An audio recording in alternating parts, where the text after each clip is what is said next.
Hello दोस्तों, स्वागत है आपका हमारे इस YouTube चैनल पे। दोस्तों, कहानी को शुरू करने से पहले एक जरूरी बात, अगर आपने चैनल को सब्सक्राइब नहीं किया है तो पहले आप जल्दी से चैनल को सब्सक्राइब कर दीजिए ताकि आपको हमारी आने वाली नई नई कहानियों की जो नोटिफिकेशन है वो आपको सबसे पहले मिलती रहे। तो चलिए दोस्तों, बढ़ते हैं हमारी आज की कहानी की तरफ। हमें उम्मीद है कि आपको हमारी ये कहानी जरूर पसंद आएगी। नाना के यहाँ जाने के लिए मैं तैयार हो रही थी कि फोन की घंटी बजी। एक तो पहले से ही देर हो रही है और ऊपर से ये फोन। हेलो अमित, मैं अभी निकल ही रही हूँ, मिलकर बात करते हैं। तुम बताओ क्यों? अब कोई फायदा नहीं है। क्या कह रहे हो? ऐसा क्यों बोल रहे हो? तुम साफ साफ बताओ, शादी हो गई है मेरी। मैं समझाती तुम्हारे मम्मी पापा को, शायद वो मान जाते। अमित, मेरी ही किसी ने नहीं सुनी तो तुम्हारी कौन सुनता यहाँ? अमित नाना के गांव का था, नाना के घर आना जाना लगा रहता है। कुछ साल पहले ही मेरी दोस्ती हुई थी उससे। हर खुशी और गम में मुझे याद करता है। एक राह पर उसके घर वाले उसे जबरन धकेल रहे हैं और दूसरे राह जाने का मतलब है परिवार से बगावत करना। मुझे बहुत गुस्सा आ रहा था अमित के मम्मी पापा पर और इस समाज पर। किसी को अपनी मर्जी से अपना जीवन जीने का हक नहीं है यहाँ। अपनी जिंदगी के फैसले कोई खुद नहीं ले सकता। अपनी जिंदगी किसके साथ गुजारनी है ये भी परिवार और समाज तय करते हैं, हम नहीं। और अगर किसी ने इनके खिलाफ जाने की जरा भी कोशिश की तो उन्हें समाज से बाहर फेंक दिया जाता है। आखिर परिवारों से ही तो समाज बनते हैं। कामिनी के साथ भी तो कुछ ऐसा ही हुआ था 3 साल पहले। कितनी खुश थी वह, लेकिन उसकी जिंदगी में जो तूफान आने वाला था उसका तो अंदेशा भी नहीं था उसे।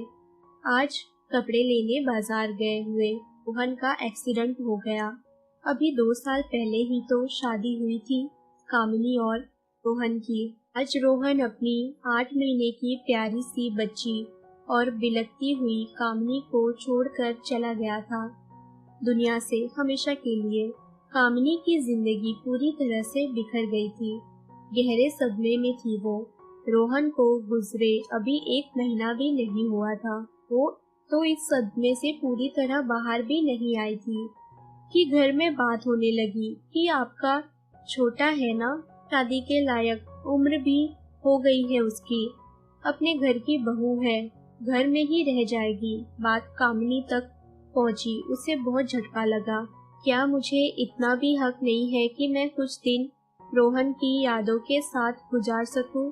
कितनी जल्दी लगी है इन्हें। और रवि के साथ वो भी पूरी जिंदगी नहीं, ये नहीं कर सकती मैं। सब तो जानते हैं कैसा आवारा घूमता रहता है, किसी काम का नहीं।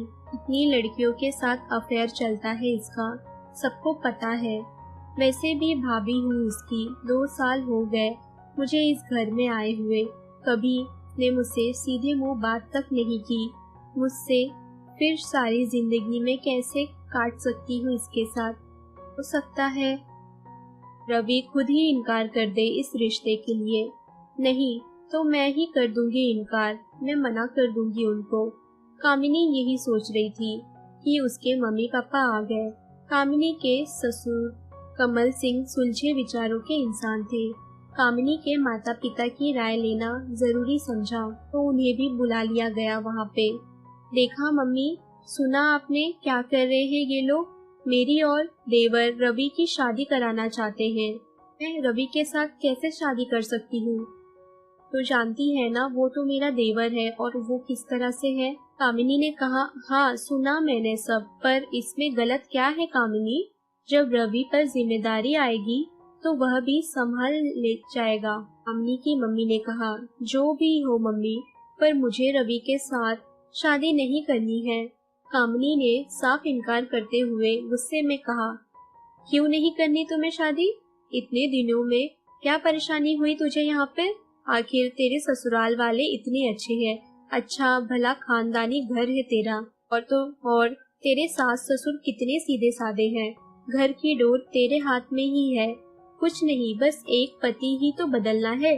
अब तेरी किस्मत यही चाहती है तो किसी का क्या कसूर। और एक बात मेरे कान खुल के सुन ले, तू एक विधवा को कोई जमीन जायदाद और कोठी वाला घर नहीं मिलना समझी तू, कामनी की मम्मी ने समझाते हुए कहा, और ना ही हमारी इतनी औकात की तेरा दोबारा धूमधाम से शादी कर सकूं मैं, समझी तू।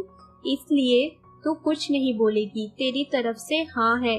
कामनी यह सुनकर खूब रोई कि यह मर्जी थी उसकी, वो अपने देवर से ही शादी नहीं करना चाहती थी। कहती भी तो किसे अपने दिल की बात, कोई सुनने वाला भी नहीं था यहाँ।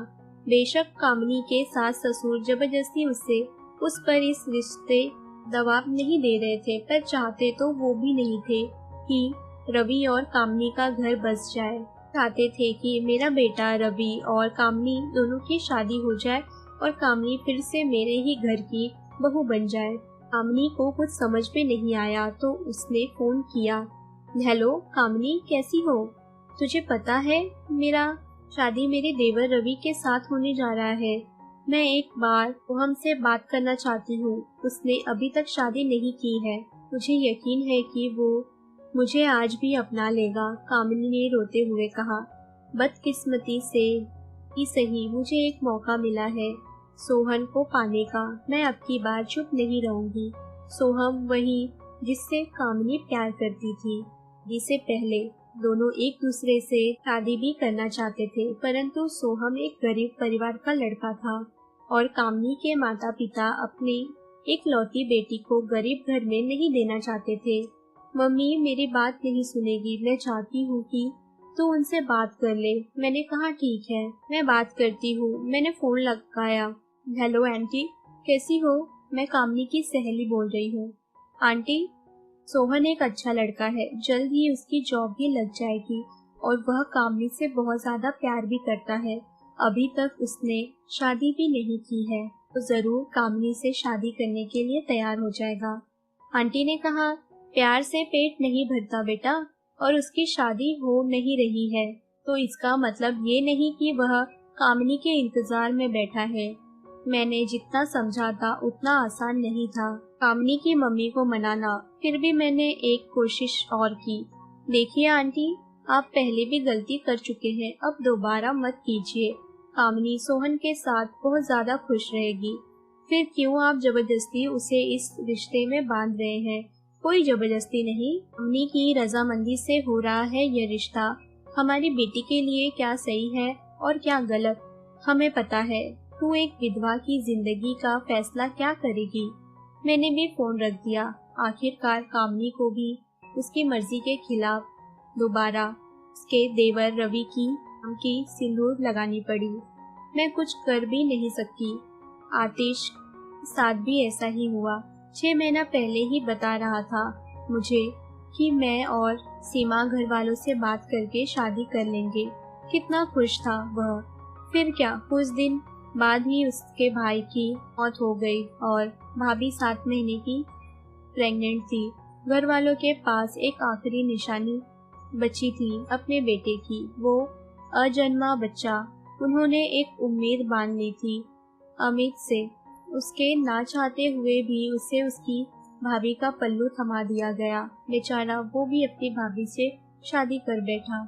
मैं ये तो नहीं कहती कि ये प्रथा बिल्कुल गलत है, लेकिन अगर देवर भाभी का रिश्ता ऐसे मोड़ पर आ जाए और दोनों की रजामंदी हो, दोनों साथ जिंदगी बिताना चाहते हो, तो कुछ भी गलत नहीं। गलत है तो उनकी इच्छा के विरुद्ध जाकर उन्हें इस रिश्ते में बांधना, लेकिन समाज हमें ये सब करने से रोकता है। हमें हमेशा समाज के किए गए फैसलों पर ही चलना पड़ता है।